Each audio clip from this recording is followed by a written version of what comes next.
Welcome to CoreLogic's housing market update for April 2023. After a 6-month period where the downwards trend in housing values consistently lost steam, CoreLogic's National Home Value Index posted the first month-on-month rise since April 2022, up 0.6% in March. Dwelling values were higher across the 4 largest capital cities and most of the broad rest of state regions, led by a 1.4% gain in Sydney. Although interest rates are high and there's an expectation the economy will slow through the year, it's clear other factors are now placing upwards pressure on housing prices. The rise in home values can be put down to a combination of low advertised stock levels, extremely tight rental conditions, and additional demand flowing from overseas migration. Advertised supply has been below average since September last year, with capital city listing numbers ending March almost 20% below the previous 5-year average. Additionally, with rental markets extremely tight, it's likely we're seeing some spillover from renting into purchasing. Although with mortgage rates so high, not everyone who wants to buy will be able to qualify for a loan.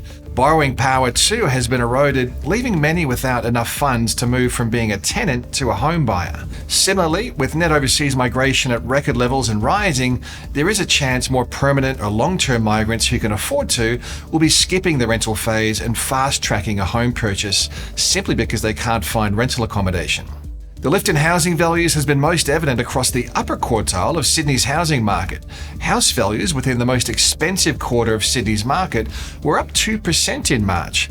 The same sector of the market recorded a 17.4% fall in values from their peak back in January of 2022 to a recent low point in January of 2023, the largest drop from the market peak of any capital city market segment. We may now be seeing some opportunistic buyers coming back into the market where prices have fallen the most. Regional housing markets have mostly shown firmer housing conditions as well, with the combined regionals index rising 0.2% over the month. The best performing regional markets are quite different to what we were seeing through the growth cycle recently. In today's market, it's mainly rural areas that are seeing the strongest increases in housing values rather than the commutable coastal and lifestyle markets that were booming through the upswing.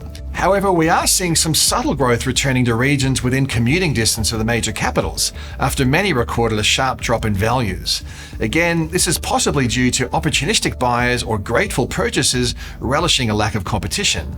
But housing values aren't rising everywhere. Hobart recorded the largest drop in home values across the capital cities, down 0.9% over the month.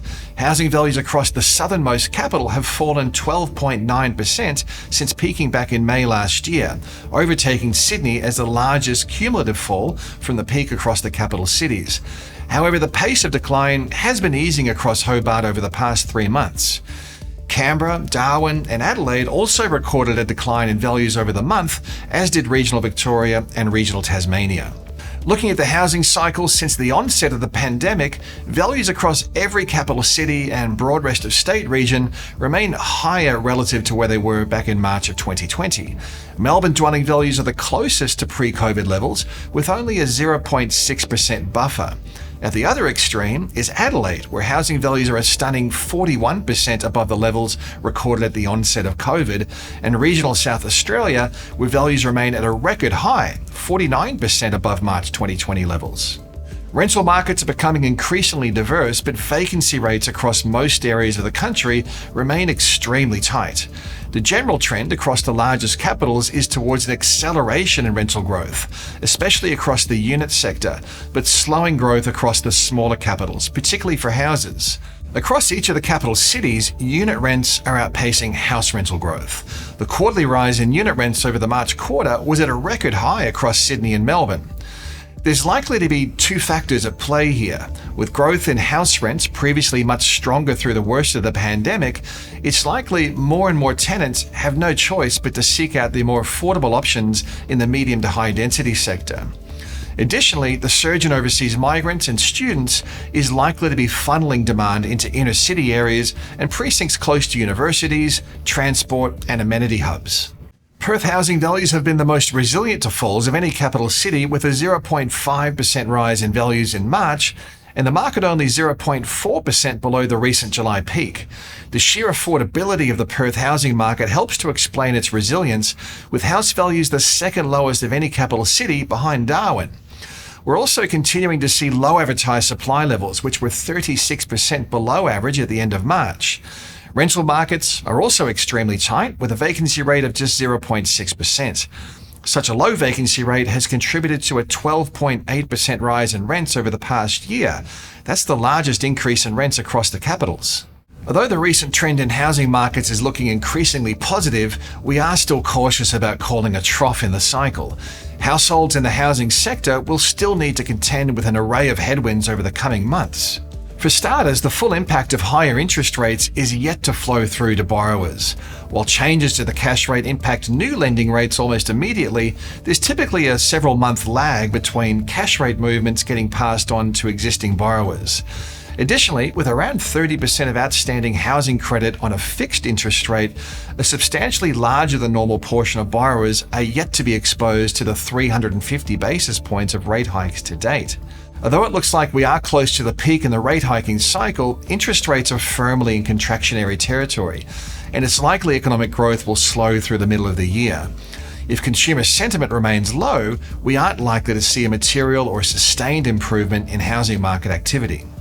Additionally, credit isn't as easy to attain as it was a few years ago. Lending metrics from APRA show a record low proportion of home lending is occurring to borrowers with small deposits or with high debt levels relative to their income. Additionally, borrowers are being assessed to repay their mortgage under a scenario where mortgage rates are 3 percentage points higher, making qualifying for a loan challenging. There's also the potential for higher advertised supply without a lift in demand. With the flow of new listings holding consistently below average levels since September last year, there's likely to be an accumulation of vendors waiting on the sidelines. If the number of listings showed a material lift in the absence of a pickup in purchasing activity, we could see some renewed downwards pressure on housing prices. There's no evidence that listing numbers are about to rise, but it's an important metric to follow. Of course, there's also a range of more positive factors that should help to at least partially offset these headwinds. Inflation is winding down, and a peak in the cash rate is probably just around the corner. The monthly inflation indicator has lost a lot of momentum over the first 2 months of the year, dragging the annual headline reading lower from 8.4% in December to 6.8% in February, sending a clear signal that inflation is on its way down. There's still a long way to go before inflation drops into the target range of 2 to 3%. However, the lower than expected outcome is an encouraging sign that inflation is being tamed. Net overseas migration is at record highs and set to rise further, adding pressure to housing demand. Surging migration is a double-edged sword, though. On one hand, we have high migration, which will support economic activity and ease tight labour markets, but on the other hand, the current surge in migration is occurring against a chronic shortage of housing, especially rental housing. Although unemployment will probably rise through the year, it will do so off generational lows and expected to hold well below the long-run average. With most people gainfully employed, along with widespread positive equity in housing values, it's unlikely we'll see a material rise in mortgage defaults over the year ahead, as long as unemployment holds below average. The coming months should provide a greater level of clarity about whether we're actually moving through the bottom of what's been a sharp but short downturn. Of course, you can stay up to date with all the key data flows at the research pages of the CoreLogic website.